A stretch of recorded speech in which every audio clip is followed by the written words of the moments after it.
بسم الله والصلاة والسلام على طه الأمين في كل وقت واحين. السلام عليكم ورحمة الله وبركاته. وفتح بكاعو ودلي دبد إذن كالسلام يسا ومدر جبوتي وركيو بحر دادا إساقيو بخشديسان راديو إنا بكاعو هلا قدقستو واجي بريابة وايله مالين تكالا كدران مالين تكالا كدران وحان دونا يا مانتا إنان عد كيدا إذن مقاشيو حاوة سعد إسماعيل oo ah hooyo dugsiga gaarka loo leeyahay ee Jandark lahayd milkiilaha dugsiga waxbarasho ee gaarka loo leeyahay ee Jandark. Hawa Saad Ismaaciil waxay daba socotaa oo daba taagan tahay jawaabtii uu madaxweynuhu siiyay markii ay codsi u diratay ay tiri dhibtaas ay haysata wuu soo jawaabay wasaaradda ay hoos timaado dugsiyada waxbarashadu waxay hoos yimaadeen wasaaradda waxbarashada ninka Mustafa Facebook uu wasiirka ka yahay waxa imika laga joogaa baan u maleynayaa 2 bilood waqtiga uu madaxweynuhu soo jawaabay waxa uu Mustafa Facebook u meereysanayo gabadha u diidayo inuu la kulmo amba xaalkeeda u fuliyo waa arrin isweydiin loo madareen Jabuuti daacadkii xaawana waad maqlaysiin dagaha ayaad ku maqli doontiin xaawa waxa ay ka dhawaajiso iyo sababaha ku kalifa inay maantana ku soo noqoto baraha bulshada gaar ahaan radio Bukaaca marka codkii xaawayla dhageysta. وعليكم السلام ورحمة الله وبركاته. أبو فتحية وانكو السلام يعني هنا خير بكون رجينيا سينا وماشنا نشوف قرقي وزير كتعليم تورتيسا حانسكو داينا انتقو wasaaradda waa la diidayna u gali karo waa la diiday kadib wasaaraddii baan haddana ku noqday waa la diiday in waxaan imday aqalkiisaan hor joogay markaas dee wakaas anugu uu igu yeedhay uu iga yidhi kaalay madaxweynihii baan kuu soo jawaabay maan ka doonayaa horena isaga waxba uma soo weydiisan iskuulkayguna iskuul maanta sanadkiisii 6 inuu bilaabo ay tahay weeyaan 5 sanaan soo waday isagoo wasiirkii tacliinta ah haddana maalin keliyaad warqadda uma qoran waayo waxay jirtay mar 2017 in maxaan ku dhahdaa bishii 7 uu noo qabtay shirweyne dhammaan annaga iyo waxa la wixii maxaan ku dhahdaayay waxa la wixii iskuulada sida gaarka loo leeyahay mas'uulka ka ahaa oo dhan arrinkaas haddii la iga daba eego waa la soo hubin karaa raggii mas'uuliyiinta iyo dumarkii iskuulada sida gaarka u lahaa oo dhan buu noo yeedhay ballamo badan oo sidaa ayaa buu noo qaaday ballamaha waxaa ka mid ahaa in ay wada shaqeyni timaado wasaaradda tacliinta bacdama aan wasaarad kale hoos siman oon tiis hoos simanno in wada shaqeyn runa aan la imanno oo isaguna uu naga saacido naga gargaaro korantada nagu qaaliga ee komersiyaalka ah arrimo badan oo xagga dawladda naga maqan iyo iskuulada itaalka yar leh uu wax nagala qabto taasi markaa berigaa uu shirka noo qabtay uu sidaa niyadda noogu dhisayay in arrin keliyaata haddaanan been ka sheegayn ayaa hergalay oo iskuullada gaarka sida loo leeyahay arrimo badan bay soo weydiisteen arrimihiina mid keliyaatu hirgeliyay taas waxay ahayd berigii hore iskuullada sida gaarka loo leeyahay waxaa lagu qori jiray awlaaddu markay imtixaanada sanadaha lisaaniyada exaamaha ay ku jiraan amba gashnaad oo tayga ha maraan amba beefka neviamka lagu marayo amba baagba ha noqdee waxaa lagu soo qori jiray markuu qofku imtixaanka helo koondida liibqa lagu soo qori jiray waxay maalintii weydiisteen ay ku yiraahdeen maanta laga bilaabo magaca inaan naga desid baan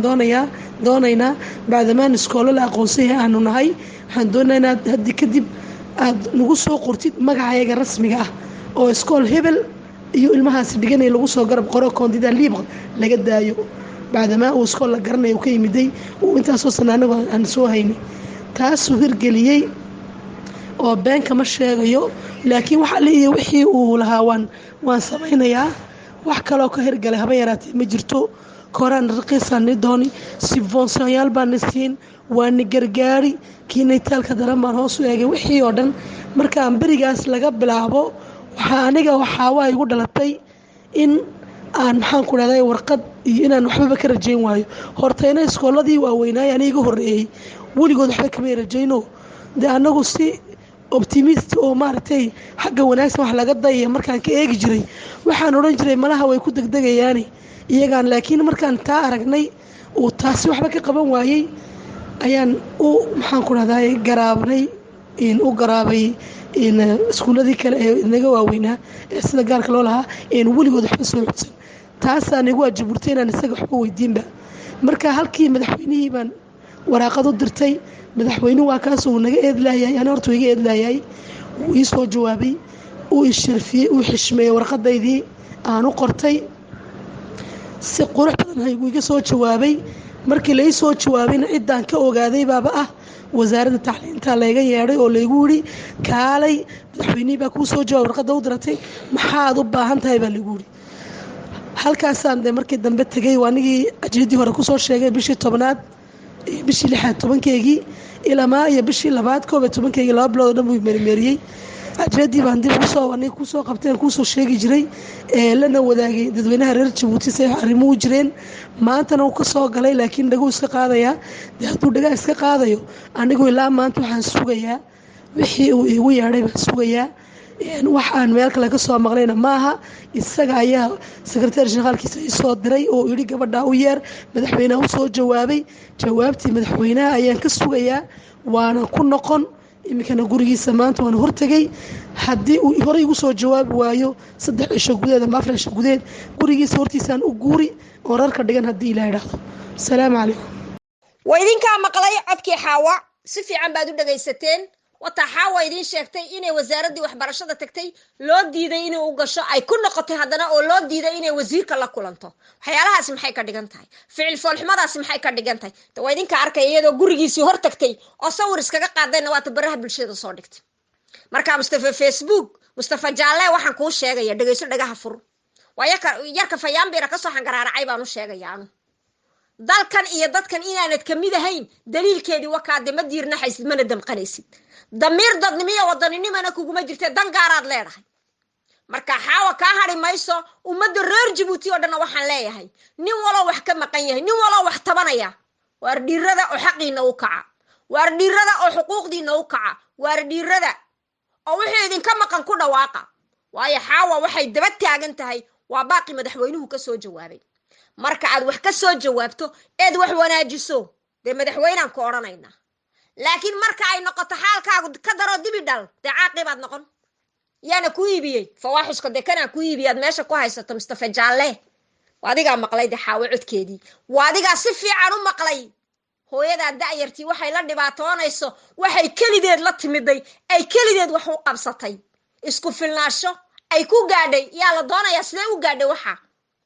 mustafana qaaraan shaqaba ku lahayn dalkan iyo dadkan buu turkiga u diroon maanta u cadilanay baasaboorradeennii ood og tahay caaq ismaaciil oonad ka hadli karayn marka maxaan kugu sugnaa annagu maxaan kaa sugnaa maxaan kaa dhowrnaa markay carruurtayadii sidaa u ciyeeyaan waxaan shaqo nagu lahayna maanta daraadoo turkigii dadka iyaga baasaboorradoodii aaraboorrada loogu jiijiidanayo waa dadkii mustafa facebook siiyey de istaashyada u diray ee reer Jabuuti ah inuu baasaboorrada ka iibiyey dhibtii maanta reer Jabuuti bay kusoo noqoto aaraboorkii Istanbul iyo Ankara sidaa baa loogu shatifaa reer Jabuuti dhibtaan ayaa noo keenay de mustafa facebook adaana haysta mustafa facebook haddii cadaalad iyo sharci jiro waa inuu iscasilaa kaalintii aad u idmatay wahanan waaye una ka soo bixi waaye haw kari waaye hawshii loo igmaday uu ku fashilmay marka muxuu isla casili laayahay dee casil adugu casil qajeelay joogaan maaragtay ay isaaq reer Jabuuti waddanka ka buuxaan carruurtii dalkuya way buuxaan kuwa xaawa af garanaya kuwa qaar kaloo badan af garanaya oo ciidan iyo calankan u dhashay way buuxaan haddaad isaaq uunu bugto laakiin ku aan anaga naga mid ahayni inuu carruurtayada maalin walba sidaa u naanaabiyo sharcigayaga iyo xuquuqda dalkayagana dadaan shaqo ku lahayn uu ku maalo maxaq ilaahay baa caaq ismaaciil waa markaad caaqa noqonaysad laakiin marka aad soo jawaabtay dad badan ood u soo jawaabtay oo dhib qaba oo ku arki kari waayena way buuxaan oo tabanaya wax badan oonad maanta adigu ogeyn laakiin waxaan leeyahay nin waloo wax tabanayow soo baxa ha la arko ceebtii intay leeg tahay ha la arko mashaqada dhulkeenna taalla ha la arko dhibta iyo dibindaabyada laydinku hayo iyo xeendaabka laydin xiray madaxweynaha laydinka ilaalinaya dee iyagu goonni u yeeshay mustafa facebook iyo wixii lamid ah mustafa jaalle xaawo waada eedi baan ku yidhi anu xaawo qura maaha boqolaal xaawaada eedi boqolaal macallimiina ood baraakaasee ka dhigtay oo tayale oo aqoon leh buuxa ood ka ilaalisa wasaaradda waxbarashada de marka caaq ismaaciil maxaan kugu sugnaa maxaan dhowrnaa maxaan kaa sugnaa markay carruurtaydu saa u ciyayaan xaawo waad maqashay ma gurigiisaan ku dambayn bay ku tiro rarka dhigan waa runteeda dee xaqeedii buu gacanta ku hayaa wixii aad adigoo madaxweynaha u saxeexdeed amarka ku siisay ayuu mustafa facebook ku yidhi go to hell waxba igama kaa gelin haye waran maxaad kolkaan odhan yaa xakumadda mustafa facebook yuu amarka ka qaataa markaa de horaan kuugu sheegay maaha maantana daliilkeygii waad haysaa de etaa baraleel baa amarta etaa baraleel buu meesha u fadhiyaa etaa baraleel unbuu dhegaha u raariciyaaye adiga magaca unbuu kugula socdaa adiga caaq ismaaciil magaca unbuu kugula socdaa marka waxaan leeyahay ummadda reer jabuuti dal iyo dibad marag ka noqda dhibaatada ay dadkeennu marayaan dhibaatada ay ummadda reer jabuuti marayaan dhibaatada loo geysanayo macallimiinta barayaasha reer jabuuti ee cid walbi ka soo jeeda kuwii isaga wasaaradda waxbarashada uga horreeyey ee maaragtay ay isaaq ee reer jabuuti ciday doonaan ha ka soo jeedaan waa wada baraakaase bal weydiiya wuxuu baraakaaseega uga dhigay uu shaqada uga wada joojiyey bal ma noo sheegi kartaa jaalle mustafa facebook marka waxaayoo dembiya iyaa nagu dhagaroobo oo na dilay caaq ismaaciil adaa na dilay oo nagu dhagaroobay waxaanad ka saartay meesha waad garanaysaa enquête de moralitéegii marka xil qof loo dhiibay komisariyaaga lagu mari jiray si loo ogaado qofkani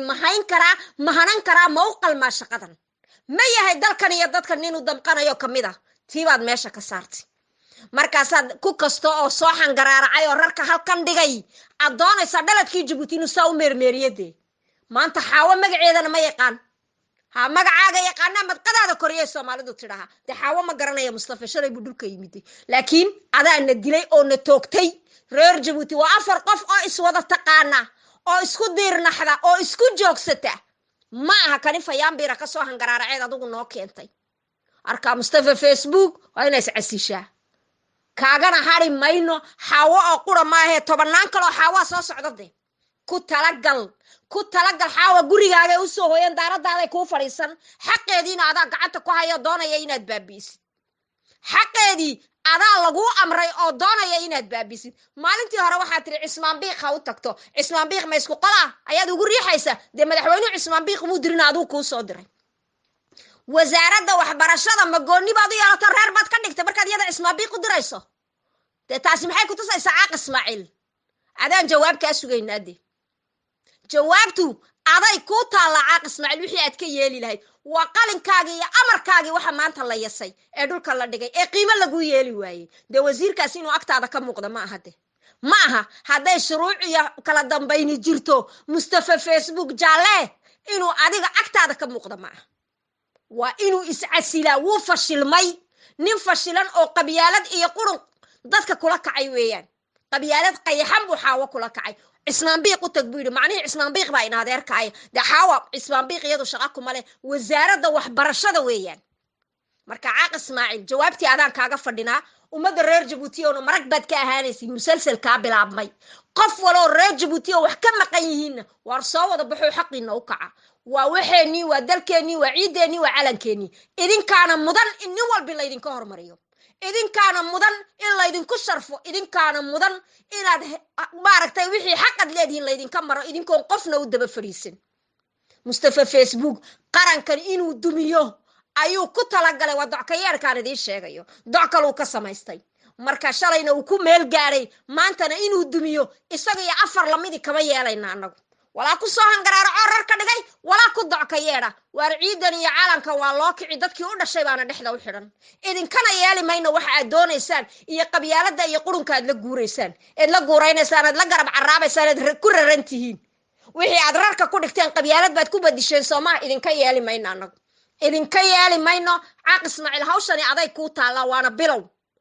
bilow xaawana ma harayso, waa xaqeedii adaana amray in la siiyo. marka sidii aad u amartay amarkaa loo fuliyade, maxaa loo meeraysan? cidaan waxba nagu lahaynba sawta la siiye loo maalo, tanaaba xaq u leh waxeedii ay tahay. marka ummadda reer Jabuuti dal iyo dibad waan idin salaamayaa. asalaamu calaykum waraxmatullaahi wabarakaatu. midnimo isku duubni baan idinku ogahay. tafaraaraq iyo kala tag iyo qabyaalad shaqadeenna maaha inaga.